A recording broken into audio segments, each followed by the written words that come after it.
भाजपचा खूप वाईट अनुभव आलाय, भाजपला काही झालं तरी हरवायचंय असं म्हणत उद्धव ठाकरेंनी भाजपवर जोरदार टीका केली आहे। तर 16 तारखेला विजयाचा जल्लोष करायचा असं देखील ते म्हणाले। पालिका निवडणुकीसाठी वंचित आणि काँग्रेसने आघाडी केली आहे। काँग्रेस प्रदेशाध्यक्ष हर्षवर्धन सपकाळ आणि वंचितच्या पदाधिकाऱ्यांच्या उपस्थितीमध्ये ही घोषणा करण्यात आली। त्यामुळे दोन्ही पक्ष पालिका निवडणूक एकत्रित लढणार आहेत।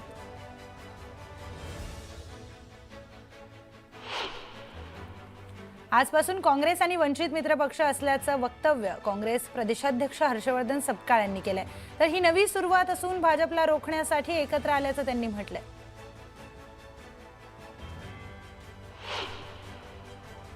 कृष्णराज महाडिक यांनी महापालिकेच्या निवडणुकीतून माघार घेतली। मी पक्षाचा निष्ठावंत कार्यकर्ता असल्याचं मत यावेळी त्यांनी व्यक्त केलं। तर पक्ष पातळीवर झालेल्या निर्णयानुसार महापालिका निवडणूक लढवणार नसल्याचं कृष्णराज महाडिक यांनी म्हटलंय।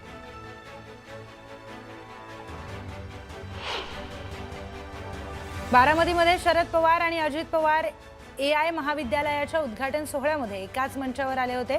त्यावेळी शरद पवार आणि अजित पवारांमध्ये चर्चा झाली। काय चर्चा झाली हे अद्याप गुलदस्तर।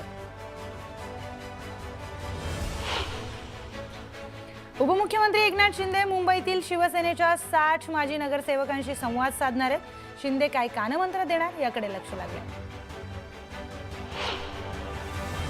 मुंबईतील रंगशारदा इथे उद्या मनसेच्या मेळाव्याचं आयोजन करण्यात आलंय। राज ठाकरे यावेळी मेळाव्याला मार्गदर्शन करणार आहेत। उद्या सकाळी 9:30 वाजता होणाऱ्या मेळाव्यात मुंबईतील सर्व पुरुष आणि महिला पदाधिकाऱ्यांना उपस्थित राहण्याचं आवाहन करण्यात आलंय।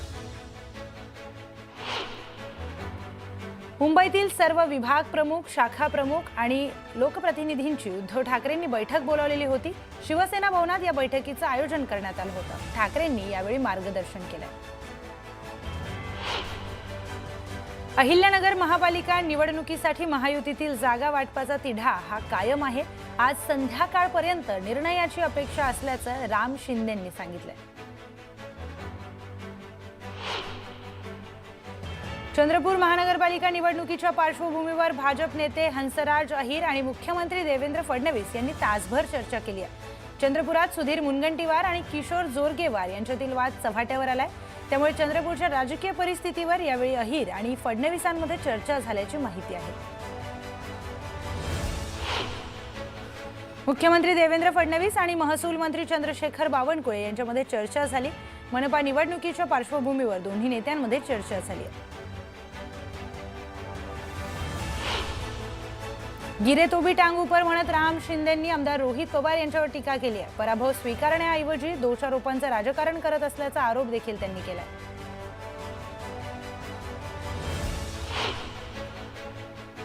पिंपरी चिंचवडमध्ये महाविकास आघाडीत बिघाडी झाल्याचं समोर आलंय। शरद पवारांच्या राष्ट्रवादी बैठकीला गैरहजर असल्यानं सचिन अहिर यांनी अल्टिमेटम दिलाय। पवारांची राष्ट्रवादी युतीत आल्यास ठीक, नाहीतर यादी जाहीर करणार असल्याचा इशारा त्यांनी दिला। छत्रपती संभाजीनगरमध्ये ठाकरेंच्या शिवसेनेमध्ये प्रवेश करणारे रशीद मामू यांनी पोलीस ठाण्यात तक्रार केली। ठाकरेंच्या शिवसेनेमध्ये प्रवेश केल्यापासून बदनामी केली जात असल्याचा आरोप त्यांनी केला।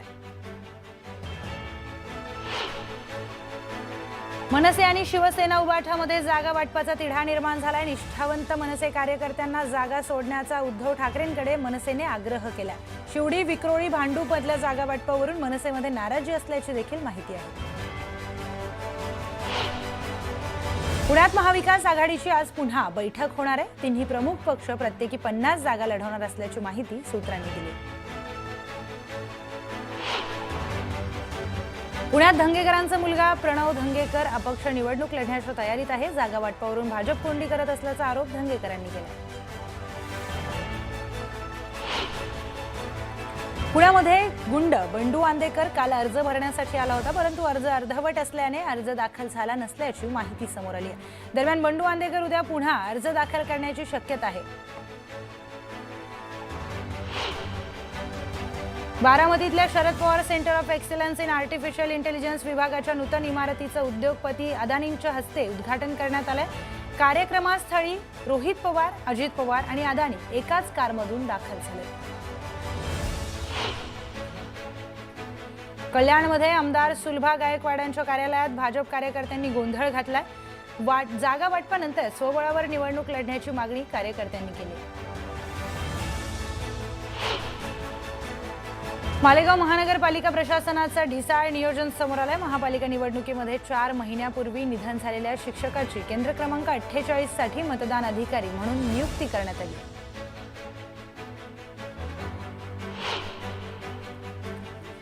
पुणे पालिका निवडणुकीमध्ये आता वंचित बहुजन आघाडीची एंट्री झाली आहे. वंचित बहुजन आघाडी पुणे पालिकेच्या सर्व 165 जागा लढवणार आहे.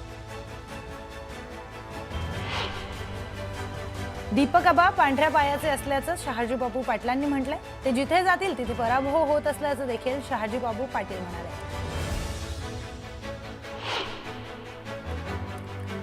उमेदवारी अर्ज भरताना उमेदवारांनी सादर करावयाच्या विविध शपथपत्रे आणि घोषणापत्रांबाबत स्पष्ट निर्देश देण्यात आले. त्यामुळे उमेदवारी अर्जासोबत शौचालय वापर प्रमाणपत्र जोडणं बंधनकारक आहे. उमेदवारी अर्जाच्या छाननीवेळी हे प्रमाणपत्र किंवा स्वयं प्रमाणपत्र सादर न केल्यास संबंधित उमेदवारी अर्ज अवैध ठरू शकतो. भाषेवरून मारहाण केल्यास जशास तसं उत्तर देणार असल्याचं वक्तव्य निलेश चंद्र जैन मुनींनी केलंय. भाषेच्या नावावर जर मारवाडी किंवा अमराठी बांधवाला हात लावला तर ते सहन केलं जाणार नसल्याचं ते म्हणाले. लोटे MIDCतील घातक केमिकल्सवरून ठाकरेंची शिवसेना आक्रमक झाली आहे. प्रदूषण होणार नाही याची उद्योग मंत्री सामंतांनी जबाबदारी घेण्याची मागणी केली आहे. तर लोटे MIDCमुळे स्थानिकांचं आरोग्य धोक्यात आल्याचा आरोप करण्यात आला. खोपोलीमधील मंगेश काळोखे यांच्या हत्येप्रकरणी हल्लेखोरांच्या निषेधार्थ रायगड जिल्ह्यामध्ये ठिकठिकाणी शिवसैनिकांकडून निषेध व्यक्त करण्यात आला. काळोखे यांची हत्या राजकीय सुडापोटी करण्यात आल्याचा आरोप शिवसैनिकांनी केला. अलिबाग वडखळ मार्गावर मोठी वाहतूक कोंडी झाली आहे. नववर्षाच्या स्वागतासाठी मोठ्या संख्येने पर्यटक अलिबागच्या दिशेने जात असल्यानं वाहनांच्या लांबच लांब रांगा लागल्या. यामुळे वाहनधारकांना नाहक मनस्ताप सहन करावा लागतो. मुंबई उपनगरी रेल्वे आणि लांब पल्ल्यांच्या गाड्यांमधून सर्वसामान्यांच्या सुकर आणि सुरक्षित प्रवासासाठी मध्य आणि पश्चिम रेल्वेने राष्ट्रीय योजनेच्या अंमलबजावणीला सुरुवात केली आहे. नव्या मेगा टर्मिनल्सच्या बांधणीसह विद्यमान टर्मिनल्समध्ये फलाट विस्तार आणि नव्या मार्गिका उभारण्यात येतात. त्यामुळे 2030 पर्यंत मध्य आणि पश्चिम रेल्वेवर नव्या 749 लोकल फेऱ्या आणि 133 नव्या मेल एक्सप्रेस रेल्वे सेवेमध्ये येणार आहेत. MMRDA कडून मुंबईत राबवण्यात येणाऱ्या मेट्रो प्रकल्पासह ऑरेंज गेट ते मरीन ड्राईव्ह भुयारी मार्ग प्रकल्पाच्या कामाला आता गती मिळणार आहे. राज्य सरकारने या प्रकल्पांसाठी MMRDAला 803 कोटींचा निधी दिलाय. हा निधी मिळाल्याने या प्रकल्पांच्या कामांना आता गती मिळणार आहे. पश्चिम रेल्वेवरील कांदिवली ते बोरीवली दरम्यान 6व्या मार्गिकेच्या कामासाठी घेतलेल्या ब्लॉकचा फटका आजही प्रवाशांना बसणार आहे. रेल्वे प्रशासनाकडून आजच्या 235 लोकल फेऱ्या या रद्द केल्या आहेत. शनिवार ते सोमवार या 3 दिवसात एकूण 629 लोकल सेवा रद्द करण्यात आल्या.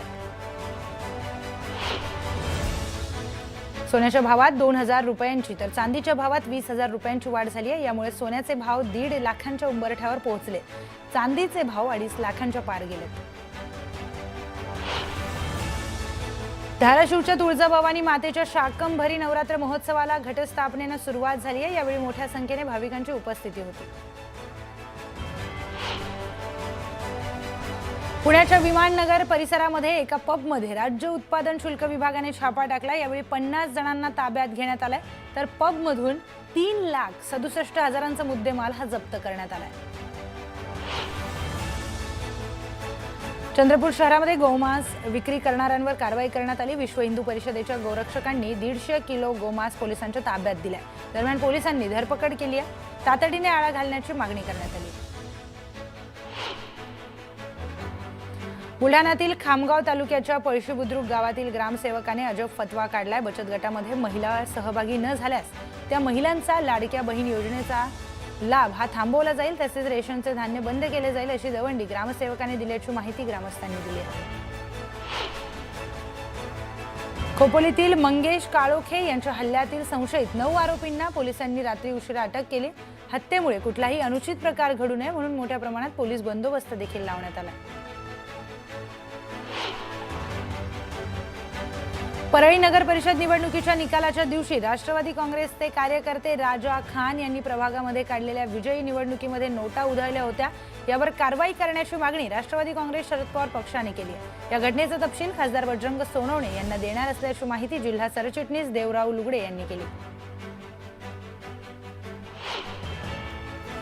चंद्रपूर जिल्ह्यातील मामला आणि महादवाडी येथील जंगलातील बांबू कटाईसाठी बालाघाट येथून आलेल्या मजुरांवर वाघाने हल्ला केलाय। या हल्ल्यामध्ये प्रेमसिंग उदे आणि बुधासिंग मडावी 2 मजुरांचा मृत्यू झालाय। या घटनेनंतर वन विभागाने घटनास्थळी उपाययोजना केल्या। पुण्यातून 12 एनसीसी कॅडेट्स सहाय्यक मोहिमेवर निघालेत। हे एनसीसी कॅडेट्स 26 जानेवारी रोजी होणाऱ्या दिल्लीतील प्रजासत्ताक दिनाच्या परेडमध्ये सायकल रॅलीमध्ये सहभागी होणार आहेत। यावेळी धुळ्यामध्ये एनसीसी विभागाच्या वतीने जंगी स्वागत करण्यात आलं। सांगलीमध्ये एका पोलिसांनी कृष्णा नदीत बुडणाऱ्या व्यक्तीचा जीव वाचवला। यामुळे पोलिसांच्या धाडसाचं सर्वत्र जोरदार कौतुक केलं जात आहे। वाशिम जिल्ह्यात पपईच्या उत्पादनामध्ये 60 ते 70% घट झाली आहे। त्यामुळे पपई उत्पादक शेतकरी चिंतेत सापडलाय। तातडीने पंचनामा करून मदत देण्याची मागणी करण्यात आली। हिंगोलीच्या बासंबा शिवारात रोही आणि हरिण या वन्य प्राण्यांकडून पिकाची नासाडी होतीये। परिसरामध्ये शेतकरी रजनीश ढालेंच्या 2 एकर शेतातील तूर पिकाची प्राण्यांकडून होणाऱ्या सततच्या नासाडीमुळे मोठे नुकसान झालंय। देहू रोड परिसरात मोकाट भटक्या कुत्र्यांचा प्रश्न गंभीर बनू लागलाय। भटक्या कुत्र्यांच्या चाव्याच्या घटनांमध्ये वाढ झाल्याने अबालवृद्ध नागरिक भयभीत झालेत। या भटक्या कुत्र्यांचा बंदोबस्त करण्याची मागणी नागरिकांनी प्रशासनाकडे केली। गोंदिया जिल्ह्याचा पारा 9.2 अंशांवर आला असून विदर्भात सर्वात थंड जिल्हा म्हणून गोंदियाची नोंद घेतली जाते। डिसेंबर महिन्यामध्ये किमान तापमान 8 अंशांवर गेलं होतं। वसईच्या पाचू बंदर इथे जेटीच्या ठिकाणी ठेवलेल्या बोटीला आग लागल्याने मोठ्या प्रमाणात नुकसान झालंय। ही आग अज्ञात तरुणांनी लावली असल्याचा अंदाज व्यक्त केला जातो। जेटीवर अंमली पदार्थाचं सेवन करणाऱ्या तरुणांनी आग लावल्याचा आरोप केला जातोय। पैठण येथील जायकवाडी, नाशिक जिल्ह्यातील गंगापूर, परभणी जिल्ह्यातील येलदरी धरणांवर सोलार वीज प्रकल्प उभारण्याचा निर्णय सरकारने घेतलाय। यासाठी महामंडळाने प्रकल्प सल्लागार एजन्सीची नियुक्ती केली। दरवर्षीप्रमाणे यावर्षीही मार्केटिंग फेडरेशन आणि आदिवासी विकास महामंडळाच्या वतीने गोंदियामध्ये शेतकऱ्यांकडून धान खरेदी सुरू आहे। यावर्षी आदिवासी विकास महामंडळाचे तब्बल 41 धान खरेदी केंद्र मंजूर करण्यात आलेत। या केंद्रांमधून मोठ्या प्रमाणात धान खरेदी केली जाते। यावर्षी धान खरेदी केंद्रे उशिरा सुरू झाली असली तरी सध्या खरेदी प्रक्रिया वेगाने सुरू झाली आहे। जळगावच्या भडगाव तालुक्यामध्ये 81% पेरणी पूर्ण झाली आहे। शेतकऱ्यांचा मका हरभऱ्याकडे जास्त कल दिसून येतो। थंडीमुळे रब्बी पिकांना लाभ होऊन उत्पादन वाढीची आशा शेतकऱ्यांना आहे। बीडच्या आंबील वडगावमध्ये खंडोबा यात्रेनिमित्त भव्य कुस्ती स्पर्धा पार पडल्या। मराठवाड्यातील नामांकित मल्लांनी या कुस्ती स्पर्धेमध्ये भाग घेतला। यावेळी कुस्तीचे सामने पाहण्यासाठी परिसरातील नागरिकांनी मोठी गर्दी केली। लोणावळ्यातील कार्ला आई एकविरेंच्या देवस्थानाभोवती निर्माण झालेल्या आरोप प्रत्यारोपांच्या वादाने राज्याचं लक्ष वेधून घेतलं। देवस्थानात कोट्यवधी रुपयांचा घोटाळा असल्याचा गंभीर आरोप देवस्थानचे पुजारी गणेश देशमुख यांनी केलेला होता। या आरोपांमध्ये ट्रस्टचे अध्यक्ष दीपक हुलावळे यांच्यावर थेट निशाणा साधत देवीचे दागिने, रोकड आणि ट्रस्टच्या मालमत्तेचा खासगी वापर केल्याचे दावे करण्यात आलेले होते। हे आरोप एकविरा देवी देवस्थान ट्रस्टने फेटाळून लावले। नवीन वर्षाच्या स्वागतासाठी पर्यटकांनी लोणावळा आणि खंडाळामध्ये गर्दी केली आहे। लोणावळ्यातील भुशी धरण, Lions Point, Tiger Point, Rajmachi point, Karla Bhaje लेणी तर खंडाळातील ड्यूक्स नोज, अमृतांजन पॉइंट या ठिकाणी पर्यटकांच्या गर्दीमुळे उत्साहाचं आणि आनंदाचं वातावरण झालंय। लोणावळ्यात काही हुल्लडबाज पर्यटक पर्यटनाच्या नावाखाली कायदा आणि सुव्यवस्थेचा प्रश्न निर्माण करत असल्याचं अनेकदा समोर आलं होतं। या हुल्लडबाज पर्यटकांना आळा घालण्यासाठी लोणावळा पोलिसांनी कडक उपाययोजना राबवल्या। पर्यटन स्थळांकडे जाणाऱ्या सर्व वाहनांची कसून तपासणी करण्यात आली।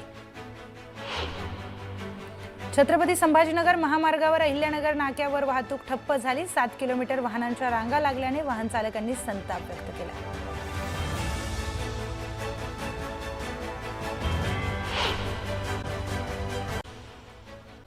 वाशिमच्या मनोरा तालुक्यातील रुई गावाजवळच्या शिवारातील विहिरीत बिबट्या पडला होता। या बिबट्याला सुखरूप बाहेर काढण्यामध्ये यश आलंय। रानडुकराला पकडण्याच्या नादात बिबट्या विहिरीत पडला। नाताळच्या सुट्टीनिमित्त रायगड किल्ल्यावर पर्यटकांनी मोठी गर्दी केली। किल्ल्यावर छत्रपती शिवाजी महाराज आणि जिजाऊंच्या वेशभूषेमध्ये आलेल्या बाल शिवाजी आणि बाल जिजाईने सर्वांचं लक्ष वेधून घेतलं। जुन्नरच्या नारायणगावमध्ये 2 बिबट्यांचा वावर दिसून आला। नारायणगाव येथील पाटेखैरे मळा येथे बिबट्यांच्या वावरामुळे परिसरात भीतीचं वातावरण निर्माण झालं। पुण्यातील गांजवे चौकात 2 मिनी बसमध्ये अपघात झाला। कार चालकाने अचानक रस्त्यामध्ये कार थांबवल्याने एक बस दुसऱ्या बसवर आदळली। या अपघातामध्ये बसचं नुकसान झालं असून बसमधले काही प्रवासी जखमी झालेत। बीड तालुक्यातील नेकनूर जवळ दुचाकीला एसटी बसने पाठीमागून धडक दिल्यानं अपघात झाला। या अपघातामध्ये किशोर निर्मळ या व्यक्तीचा जागीच मृत्यू झालाय। माजलगाव येथील सुनील जाधव हे जखमी झाले। त्यांच्यावर बीड जिल्हा रुग्णालयामध्ये उपचार सुरू आहेत। बुलढाण्यातील जळगाव जामोद आगारातून तालुक्यातील कुरणगाव येथे विद्यार्थिनींना घेऊन जाणाऱ्या एसटी बसचा अपघात झालाय।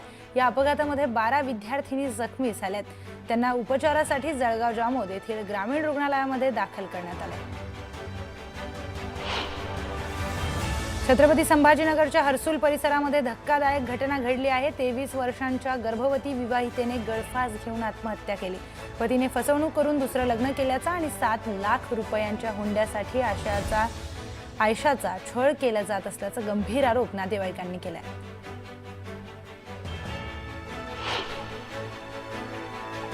धाराशिव परंडा तालुक्यातील आंबी पोलीस स्टेशनच्या कर्मचाऱ्यांनी खोट्या गुन्ह्यात अडकवून मारहाण केल्याचा आरोप जेजला इथल्या विठ्ठल सुरवसे यांनी केला। आंबी पोलीस स्टेशन समोरच 29 तारखेला गळफास घेत आत्महत्या करण्याचा इशारा या तरुणाने दिलाय। दिल्लीच्या हवेची गुणवत्ता प्रचंड खालावली आहे। अनेक परिसरातील AQI 450च्या पलीकडे गेलाय। बांगलादेशमध्ये होत असलेल्या हिंदूंच्या हत्येनंतर वातावरण तापलंय। हत्येच्या निषेधार्थ लंडनच्या बांगलादेश उच्चायुक्तालयाबाहेर निषेध नोंदवण्यात आलाय। सर्वोच्च न्यायालयात सोमवारी अरावली प्रकरणाची सुनावणी होणार आहे। सर्वोच्च न्यायालयाने अरावली प्रकरणाची स्वतःहून दखल घेतली। उन्नाव अत्याचार प्रकरणी सोमवारी सुप्रीम कोर्टामध्ये सुनावणी होणार आहे। CBIने कुलदीप सेंगरच्या जामीनचा विरोध केला। मध्य प्रदेशच्या रेवामध्ये एका अनियंत्रित कारनं धुमाकूळ घातला। नवख्या कार चालकानं ब्रेकऐवजी ॲक्सिलरेटर दाबला आणि त्यानंतर या कारनं अनेक वाहनांना धडक दिली। उत्तर प्रदेशच्या जौनपूरमध्ये भरधाव कारचं नियंत्रण सुटल्याने कार उलटली। परिसरातील नागरिकांनी कारमधील लोकांचा जीव वाचवला। उत्तर प्रदेशच्या मुझफ्फरनगरमध्ये भरधाव कार आणि ट्रकची धडक झाली। घटनास्थळी उपस्थित पोलिसांनी जखमी प्रवाशांचा जीव वाचवला। लॅटिन अमेरिकेतील ग्वाटेमालामध्ये एक भीषण अपघात झाला। या अपघातामध्ये बस खड्ड्यात कोसळून 15 जणांचा मृत्यू झाला। उत्तराखंडमधील अल्मोडा येथील जंगलाला लागलेल्या आगीवर अजूनही नियंत्रण मिळालेलं नाहीये। त्यामुळे नागरिकांनी वन विभागावर निष्काळजीपणाचा आरोप केलाय।